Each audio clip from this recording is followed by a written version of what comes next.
Hey guys, welcome back to another video. In this video we're just going to look at a few examples today, and we're going to be solving absolute value equations. So if you missed my last video, go back and check that out. That's more just me explaining the process of solving absolute value equations, but today we're just going to look at some examples. So let's dive right on in.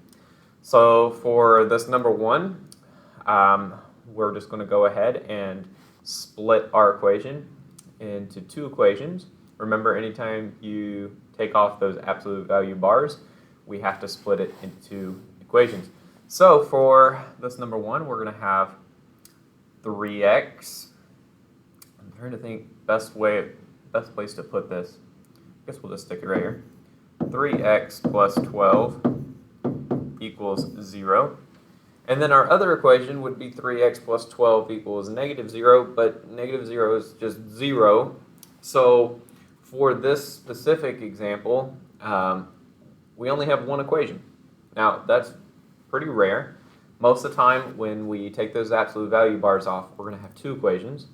But for this specific one, we're only going to have one equation because it's equal to 0.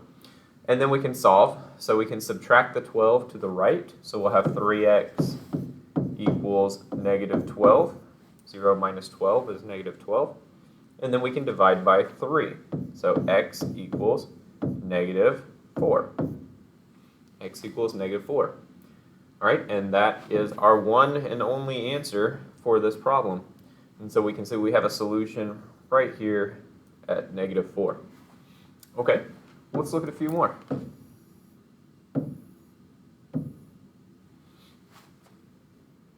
All right, for number 2, this time we are actually going to get two equations. So let's go ahead and take those bars off, split it into two equations. So we'll have y plus 2 equals 8, and y plus 2 equals negative 8. So remember, anytime we take the bars off, we'll write two equations. The first equation will look exactly the same. The second equation will change the sign of everything on the right, which in this case is just the 8, so we have negative 8. All right, let's solve these two equations. Subtract the 2, and we'll get y equals 6. That gives us a solution right here. And then y plus 2 equals negative 8. If we subtract the 2, we'll get y equals negative 10. Which gives us a solution way over here. All right, so those are our two solutions, and most of the time we're going to have two solutions when solving absolute value equations. All right, let's look at number 3. And let's change the color up a little bit here. For number 3, notice that the absolute value is not the only thing on the left side of the equation. We have that negative 4. So before we can split the equation into two equations, we need to get rid of everything except for the absolute values on that left side. So let's go ahead and divide that negative 4 away from the equation, all right, away from the left side. So if we divide the negative 4, we're going to have the absolute value of 7 minus 6k equals 14. Negative 14 over 4, right? 14 divided by negative 4 is just negative 14 over 4. But here's the problem. Anytime we have an absolute value, we can't get a negative number out of it. So on the left-hand side, we have an absolute value, and we're saying the absolute value of something, in this case, the 7 minus 6k, is equal to negative 14 over 4. That's impossible. We can't have the absolute value of something equal a negative. So the answer to number 3 is just no solution. No solution. All right? You can't have the absolute value of something equaling a negative. All right, let's go on and look at a few more. Number 4. If we split the equation, we'll have, because there's nothing left, there's nothing to get rid of on the left side, so we can just take those bars off and write our two equations. So we'll have d over 3 equals 3. And d over 3 equals negative 3. Left equation, we can multiply the 3 to get rid of it in the denominator. So we'll have d equals 9. gives us a solution right here. And d over 3 equals negative 3. We can multiply the 3. We'll get d equals negative 9, which gives us a solution right there. Okay. That one wasn't too bad. Let's look at number 5. With number 5, we do have some stuff that we need to get rid of first before we split our equation. So let's go ahead and subtract the 10 over to the right. So we'll have, I'll tell you what, I'm going to work it underneath here. So we'll have 3 absolute value of 2x plus 5 equals 27. We subtracted the 10 over to the right. And then we want to divide that 3 away so we're just left with the absolute values. So let's divide the 3 over to the right. So we'll have absolute value of 2x plus 5 equals 9. 27 divided by 3 gives us 9. And now we're ready to split the equation into our 2 equations. So we'll write these up at the top of here. Okay, well, let me move this over a little bit. So we'll have 2x plus 5 equals 9. And 2x plus 5 equals negative 9. All right, so let's go ahead and subtract. Let's go to the first equation. Let's subtract the 5. We'll have 2x equals 4.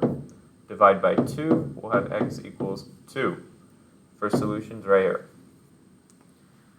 Second equation, let's subtract the 5. 2x equals negative 14. Negative 9 minus 5 is negative 14. We'll divide by 2, so we'll have negative 7, which gives us a solution right here. All right, so our 2 answers are 2 and negative 7 for number 5. Now, let's change it up a little bit. What if we have absolute values on both sides of the equation? Well, we solve this very similarly. We're going to just go ahead and split it into 2 equations.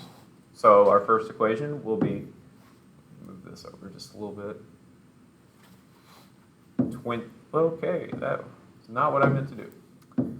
20x equals 4x plus 16.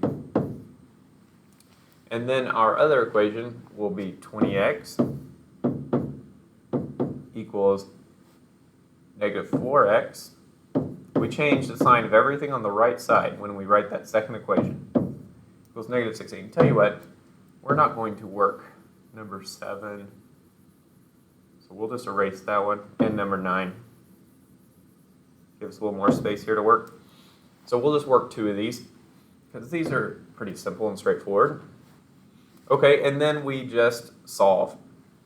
So on the left equation, we can subtract the 4x over to the left side, so we'll get 16x equals 16.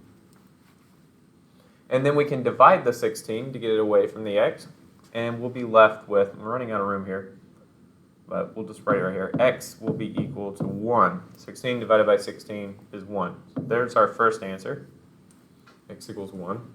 Now let's solve the second equation. We can add the 4x to the left, so we'll get 24x equals negative 16. And then we can divide the 24 over, so we'll get x equals negative 16 over 24, which we can reduce to, let's see, 8 over 12, 4 over 6, which would give us 2 over 3. So we can reduce that all the way down to negative 2/3. All right, so x will be equal to 1, and we can write that x equals negative 2/3. All right, let's look at number 8. So let's give ourselves a little bit of space here. So I'm going to erase some of this just so it's not quite as cluttered. Oops, there it is. Too much. We'll just erase this right in here. All right, and let's change colors.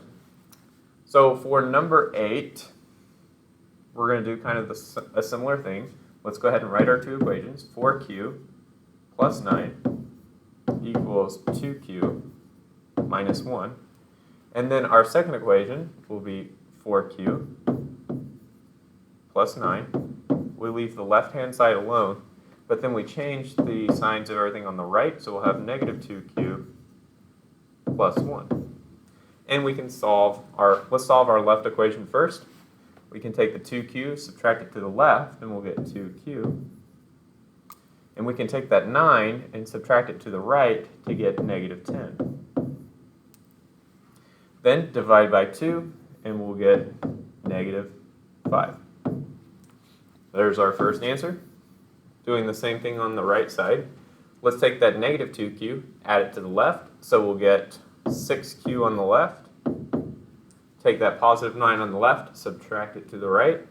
We'll get 1 minus 9 is negative 8. Divide by 6 to get rid of the 6, and we will have negative 8 over 6, which we can reduce to negative 4 over 3. Negative 4 over 3. So, two answers are q equals negative 5 and negative 4 over 3. But guys, I hope y'all can do well on this part of algebra. Let me know if you have any questions, and I'll be sure to help y'all out. But hope you enjoyed the video, and I'll see you next time.